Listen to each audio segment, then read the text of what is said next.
There There you go. So anyway, we are back, episode 2 of the Vodcast. That's where this is going, folks, so Yep. stick around. You're going to look back at this in like 2 years. I remember the moment they got that light box.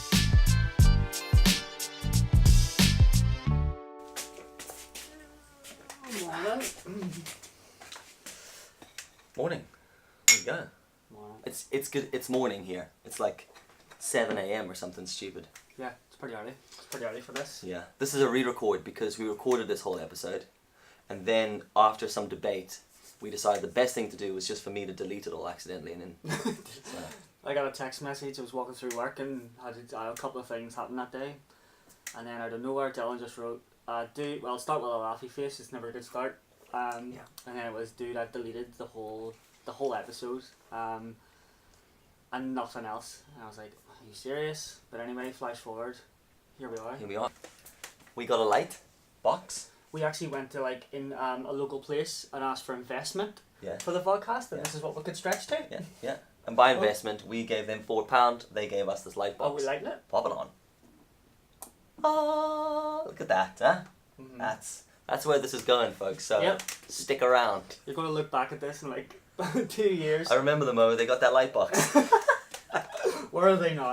These lights are. Yeah, it gets kind of warm in here. Oh, you've worn your outside in t-shirt, have you? You have one of yours. This is awkward. Yeah. This is I awkward. actually didn't plan to wear this, but I do have it on, and now you have yours. Yeah. That is One of the things we got to do this week, actually, we got to go and speak to David and the team at Outside In. So that was kind of cool. So we're going to be doing a bit of work with those guys, hopefully, over the next few months. Some pretty cool ideas.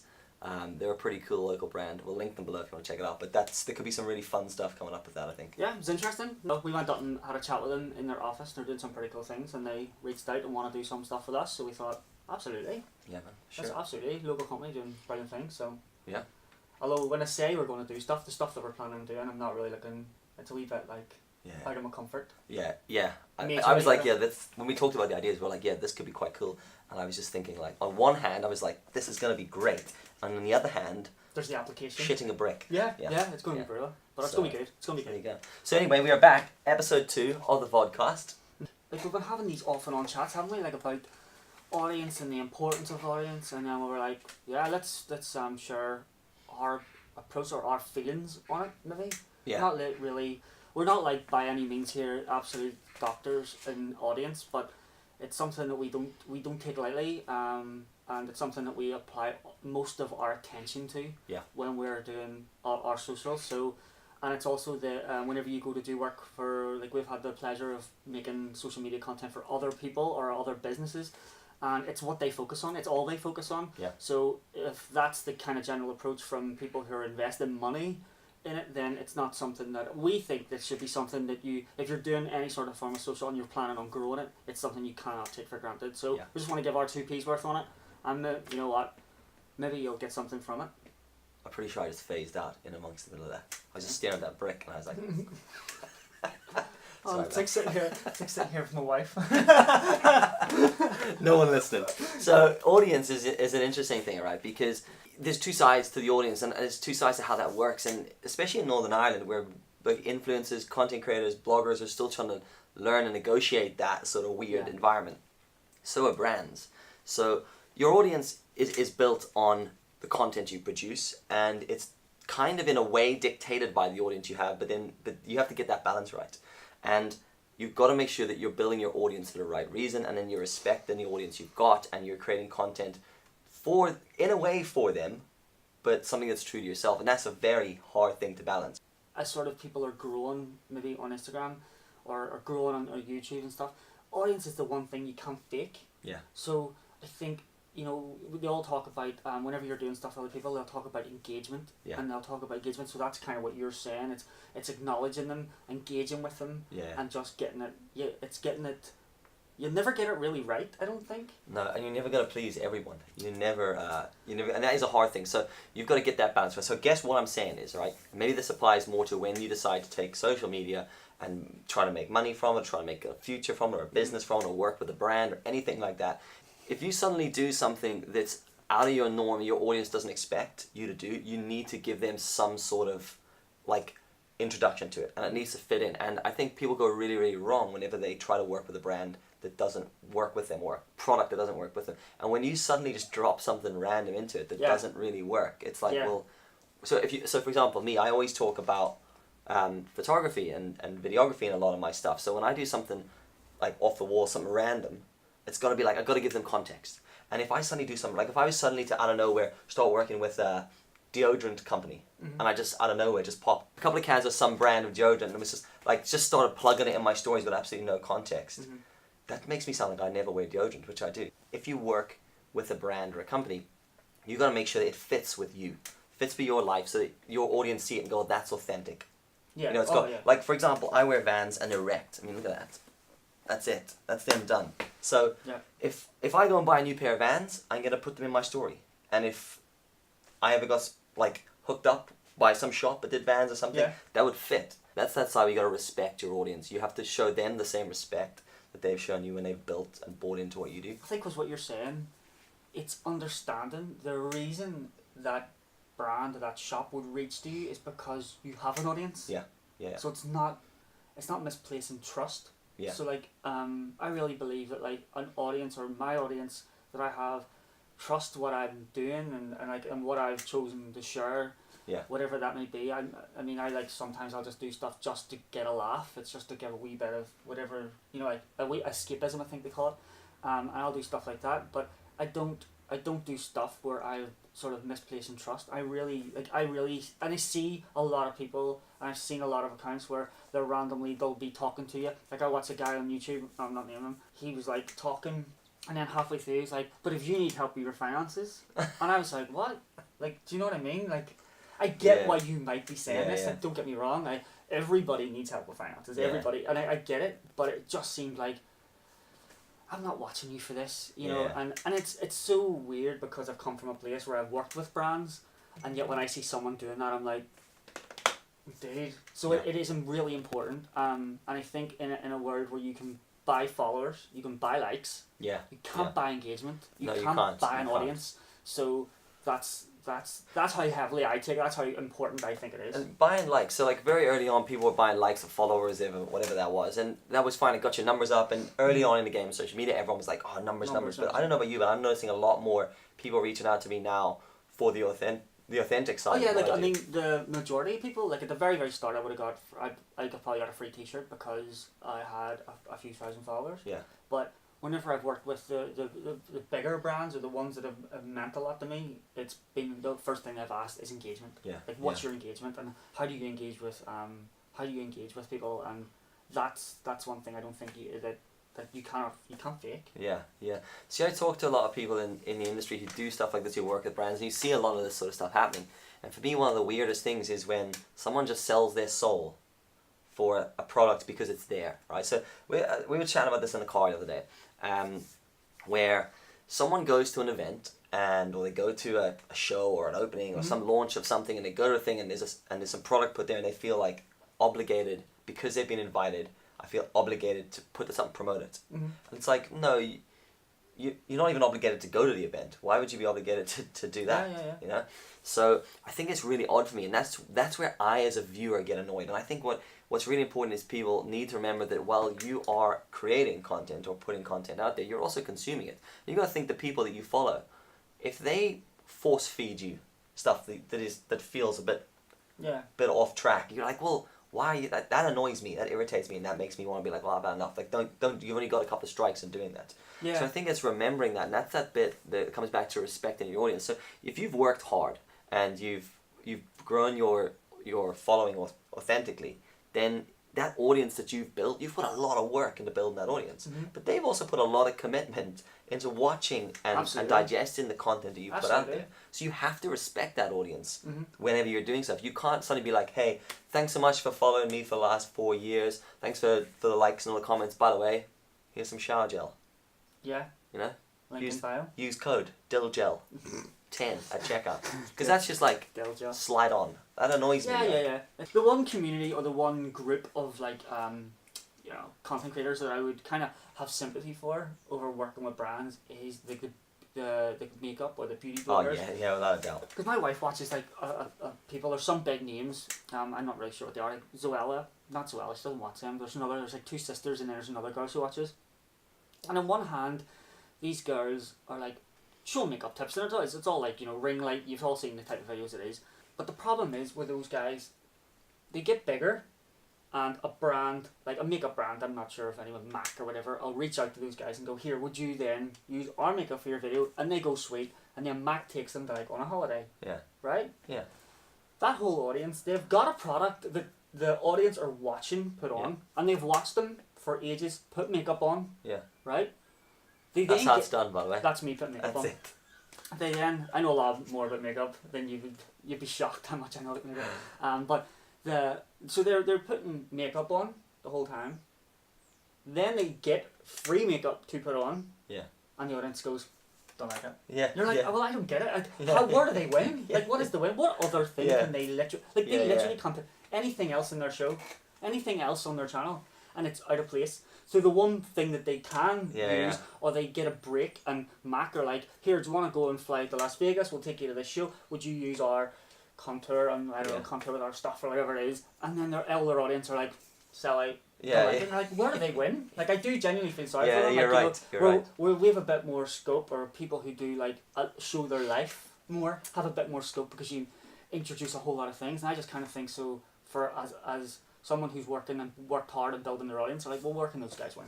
I think it's hard for that sort of industry as well, because what I find what happens a lot is and this comes down to respecting yourself a lot more. I think that industry as well has just seen so much growth. There's been so many people jump on and get excited about that sort of stuff that when they do it, they feel that they need to take any opportunity. So it's like, so I've started out, been doing this for 6 months, and then some companies like, hey, we'll throw you this stuff if you talk about it in your blog, and they're like, oh, you jump at that, like, yeah, of course. Oh yeah. But actually, what you need to do is like, no, I'm okay, thanks. I'm going to stick to what I do, and this is where that authenticity and credibility comes from. You have to earn that, so you can't do that if you are going into this from the start thinking, I'm going to get sponsored and get loads of free shit. Yeah. That's step one. Is the wrong step. Absolutely. You're already in the wrong direction. Yeah. You got to be like, well, why are you going to do a makeup channel? Because you feel that you know something that you want to share, or there's a brand that you really think works, even if that's the worst brand or the weirdest brand or whatever that is. You should always try and promote that stuff. There's certain things that you and I wear or do, or like bikes I ride, or hats I wear, or beers I drink, and everything I talk about is talked about honestly. Like, so it's stuff that you would have talked about Yeah. if you didn't even have Instagram. If I had to come around to your house, you'd have been like, Yeah, check out this beer, check out this coffee. Yeah. Okay. And I don't, like, what I do is quite different, because I don't fall into that criteria of brands sponsoring me. Like, that's not something I ever aim to do, or it's just not something I fall into, because my job is a photographer, a videographer, a designer.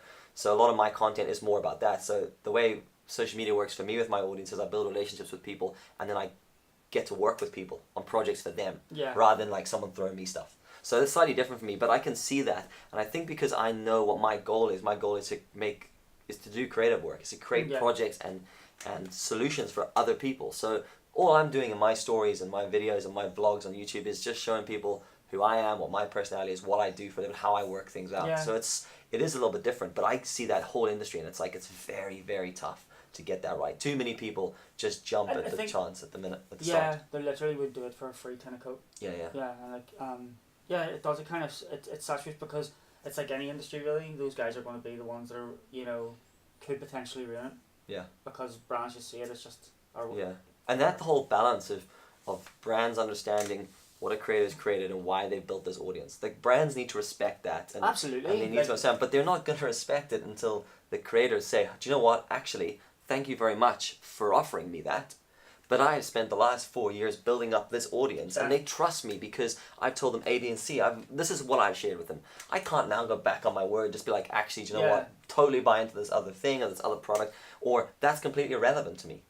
Yeah. So it's very, like yourself, have you had brands reach out to you where you thought, oh, that's quite an awkward thing for me to do? I've had brands reach out in terms of they've kind of give me a product. I'm a wee bit different in you. I've kind of come from I hate it, like that influencing, like, you know, people seeing the numbers and reached out and stuff like that, and I'm not really, I wouldn't really deem myself as an influencer. I really, it irritates me so much, that whole title. Yeah, I think it's because people go into it with that as an idea. Yeah, where like, I'm going to be that. Where I would be very like you. I don't look at it as if a brand reaches out to me, then I just want to create content around it, and it's a new it's a new opportunity to create something different. Yeah. So they're the brands that I will work with. But I suppose like I've had brands reach out to me and give me options of things that I probably could fit with me, like fashion stuff. Yeah. I've had watch companies reach out to me and things like that there, but I don't know. There's a part of me like it again. It's being very honest. If I wear a better watch every day. Yeah. You know what I mean? And for me just to then slap on anything and go here, check this out. Yeah. This is really cool. But yet I've talked about how much I love the watch that I wear every day.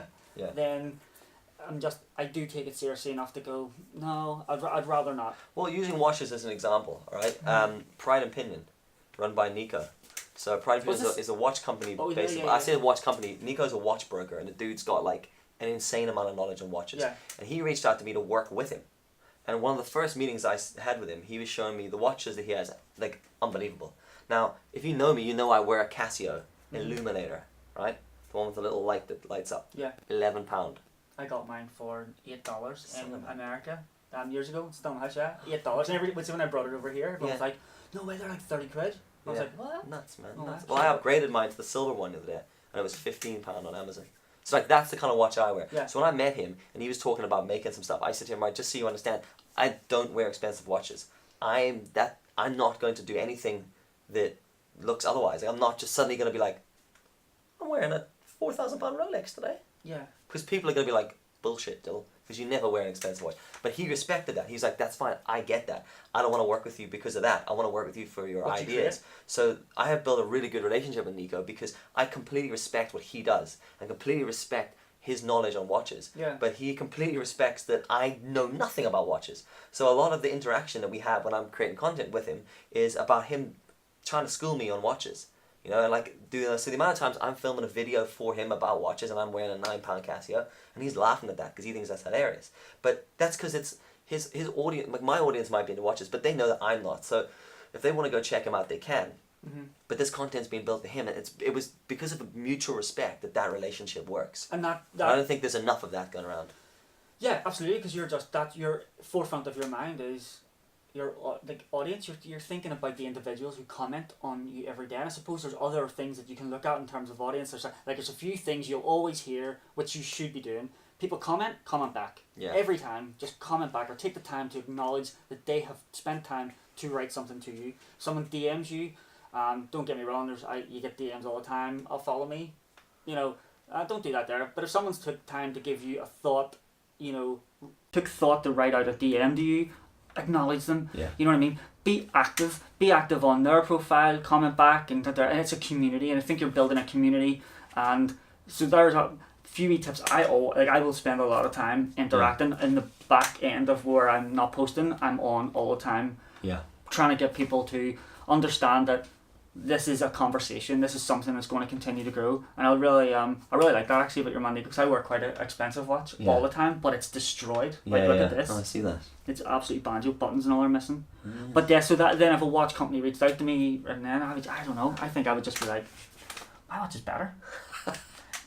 But yeah, so getting back to your audience and building that relationship, it's very important, as you just said there, about talking to you, that whole idea of conversation, because like I get so many DMs. I say so many, like so many from me. I probably get 30 to 40 DMs maybe a day, and I try to reply to every single one of them. I don't think I miss a DM, but that's because it's people who are dedicating their time to me. Absolutely. Like, I'm putting this stuff out, and sometimes I'm like, what have I just filmed? What's this about? Sometimes you just want to create something for the sake of creating something, and then people start responding and answering. You're like, I didn't plan for this. What are you all doing? And when I look at the length of some of my Instagram stories, like my YouTube videos can be a little bit long-winded sometimes. I'm working on that, but my Instagram stories sometimes could be like 9 minutes, and sometimes people will watch 9 minutes. And I'm like, I completely respect and appreciate that someone has spent 9 minutes of their day with me. Absolutely. So if it takes me like 4 minutes to reply to a message, to reply to a bunch of messages, that's fine.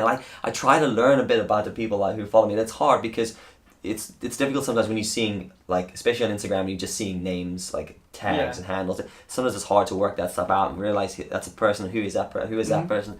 But like, I build this relationship up with these people, and it's like they expect a certain amount from me. And in a way, they kind of deserve a certain amount from me because they've put time into watching me. So if I just decide, bugger it. Yeah. Well, it's like, well, and if I don't do something for like the good part of the first half of the day, like if I haven't posted something by like 2 o'clock, I get messages being like, "You alright, dude?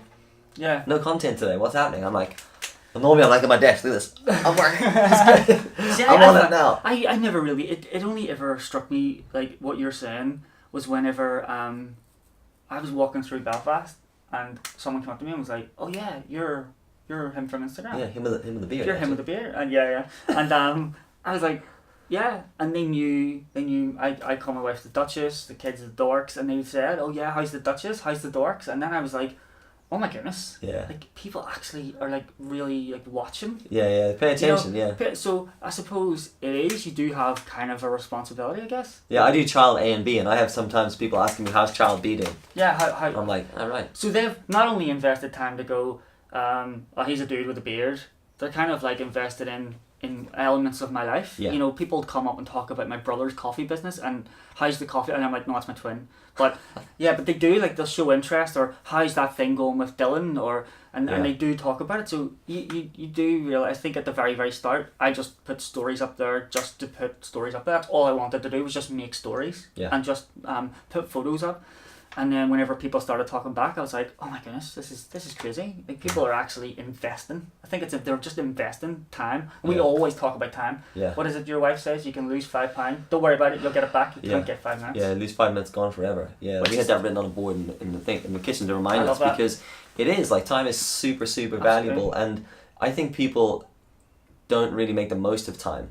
Actually, to be honest with you, I'd like to do a whole episode about time. Yeah. Because I got some serious thoughts about time. I've been giving it all that to the missus, and she's like... Well, we had a conversation actually just before we started here about time and splitting time and working things out. Utilising it. So, but I think like that, there is a huge amount of respect you have to give that audience. And like at the start, when I started doing Insta Stories, well, it was really just a platform for me to learn to talk to the camera, and a platform for me to make things, and it kind of grew, and people grew with me. So, you know, I started ground level, and people grew with me, and I've got people who followed me from really early on, who then meet me in the street, and then I've got to know them, and like people like yourself, even like we met through doing similar things, and then people that just follow me and talk to me in the street, and I've gone for like beers with people. I've been stopped in the street and be like, "What are you doing right now?" And I'm like, "Yeah, I'll go for a beer." That's class. And I think that is all because you have to show them that respect back. Like, your audience is important, because they help build your channel, and you have to make sure that you're in a way catering for them, but you have to be prepared to explain yourself, I guess, in a way when you want to take a turn. So like, I know some people would be like, you shouldn't have to explain yourself, but like, if I'm going to do something different, and I do random stuff, like I do such random things sometimes, and I'll be like one day I could be working on a video, next day it could be a photo, and then I could be suddenly surfing, or I could be hiking, or I could be camping, and I do like, it's very like, it's life stuff. It's life stuff, like, and I just do a mix of things. So I always have to try and remember that a lot of my audience is built up on photography, so I try to bring it back around to photography as much as I can. But then there's also this insight into my life, and as I've built all the different avenues of my channel, if I drop one, I get asked, can we have more of this, can we have more of that? Right, okay. And I get, so it's like, okay, cool, so it allows me to balance and cater for what people are doing, and that's because my channel in the end is to educate, to inform, and to entertain. So it's like, it's got to tick those boxes. I've got to be giving people value. Absolutely. I've got to be showing them stuff that maybe they didn't know, or things that I've worked out, or problems that maybe they had that I've solved, or tried to solve, or learnt to solve from someone else. Share those sources that I've solved problems from, and then also just to entertain them and keep walking. Because a lot of time it's like, it might just be filling a space. Like, I know I watch my stories when I'm sitting on the train. The train toilet. So like, it's getting that bit right. I think like, I always kind of put it whenever, because mine was always started based on me. My face had to be in it all the time, and then I just wanted to do what you were saying. I wanted it to look a certain way. I wanted to work this here. I didn't even know you could work with brands when I first started this. I didn't know that like it would be something that people would approach me and say, could you do this? So like you're saying, it's just moving with life. But I mean, in terms of, you're saying there, with your audience, if you drop an element, I always think of it as, imagine if they were all in I had a conversation with Chris Howe, I think it was. He hit a mouse. I think it was him. I don't want to name drop him, and then it was like totally wrong. But anyway, I was having a conversation. I was just messaging him. I was like, congratulations, he hit like 100,000, whatever it was. And I said, wow, that there's mega. And I was like, I think at the time I'd hit maybe like 10,000 5,000. I remember getting swipe up feature, and I was like, it was loving life. I know, sorry man, don't worry, one day. It's not about the numbers. It's not. I know, it's a swipe up. It's swipe up. It's all about the swipe It's up. like whenever you advertise that there's a YouTube video, Yeah, you realise you haven't put it in the I bio. know. You're like, God I'm damn like, you have to go to my bio. it. Yeah. Yeah. But when I remember Feels then, and I remember saying, that's sweet, and here's me celebrating swipe up. Yeah. Or something to that effect, I said Yeah. to him. And he wrote back, that's amazing, imagine them all in a room. And I went, Yeah. wow. And then I started thinking about, if your audience is in a room, why are they there?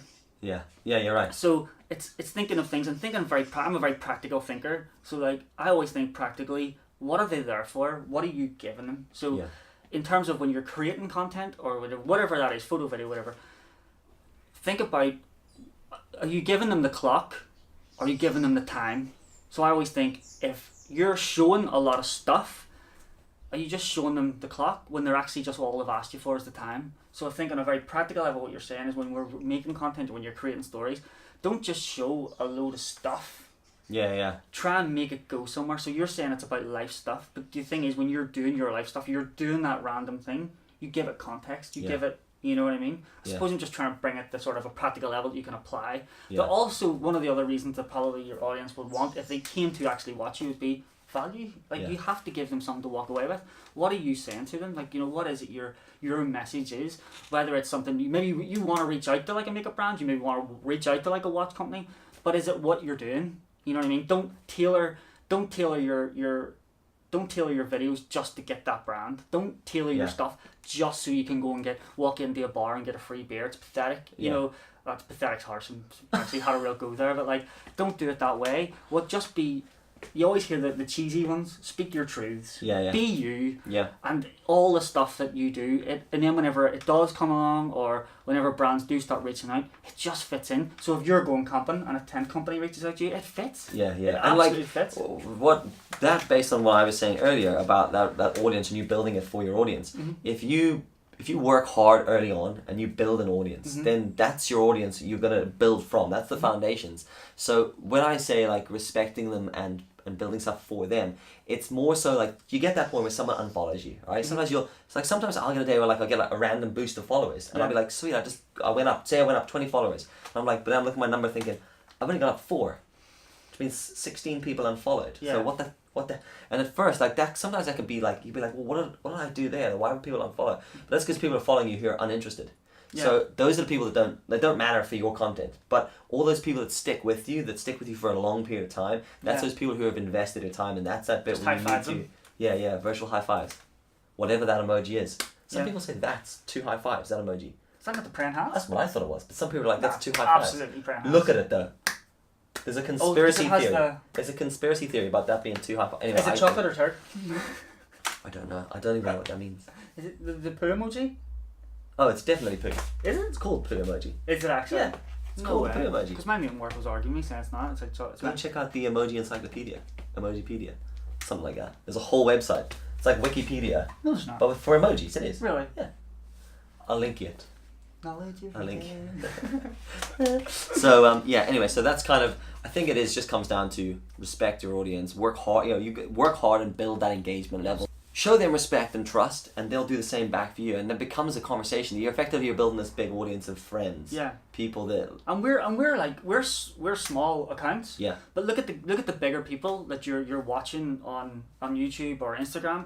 They're doing exactly the same thing. Yeah. They're just at a much bigger scale. Yeah. So it's something you should definitely pay close attention to at any stage, but as early as you can, get on board with it. If you're sitting locally with 2,000 followers, you're doing well. You're engaged. You're doing well. That's way better than like fake buying a bunch to take you to 10k, because that's not worth anything. Numbers are bullshit. Numbers are bullshit. Engagement's where it's at. Stick with your audience. Stay true to them. But yeah, enough of the heavy stuff.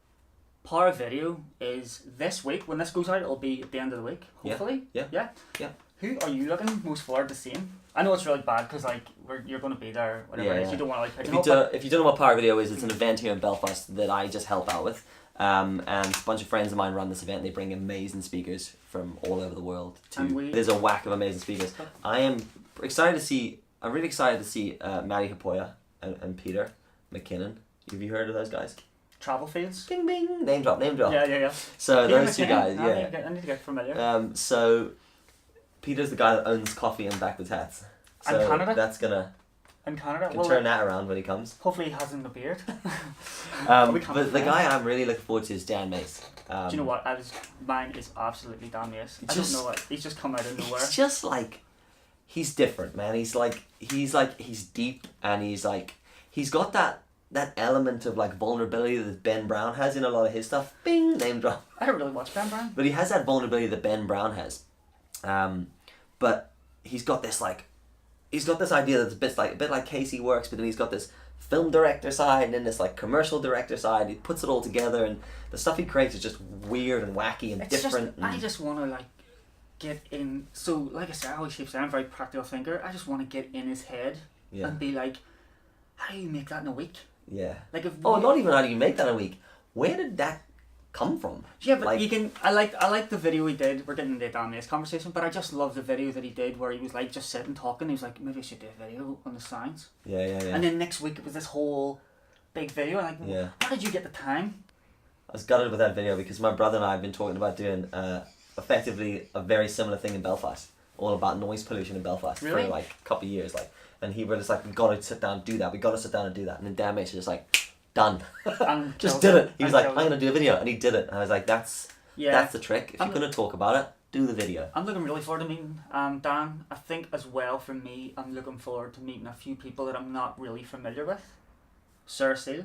Yeah. I'm not very familiar with Sarah, but everyone like is really pumped about Sarah Steele. I'm really looking forward to just actually getting to know more of her stuff. She's got quite an interesting story in where she's come from being a photographer, and now she works on films with Philip Bloom and bits and pieces. She's got like a weird sort of thing on how she does things, and she's really interesting, really nice girl. It's gonna be good. Power video coming up this week. We're gonna be there thinking about doing in some sort of form which we've yet to work out. There's a lot to do up until the run up of that. So if you're about in Power Video and you see us, come over and have a chat. And if you have any questions for us for the next episode of this, leave a comment and we will endeavour to do it. There we go. Big words today. Big words. We're going to try and structure this so we have a topic. We talk about people we've been watching or who have inspired us. Then we're going to answer questions, which we would have done had we put this up last week. But we'll start this again. The questions. So if you have any questions, ask us. We'll link everybody that we've talked about in the descriptions wherever they are on the different platforms. Mm-hmm. And I guess that's us for episode 2.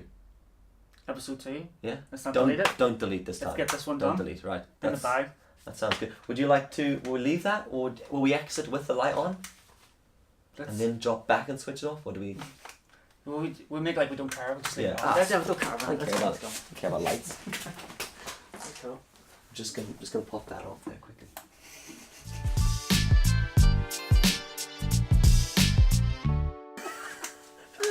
Just fly blood all over. Is that Pat Red? Well, it was black.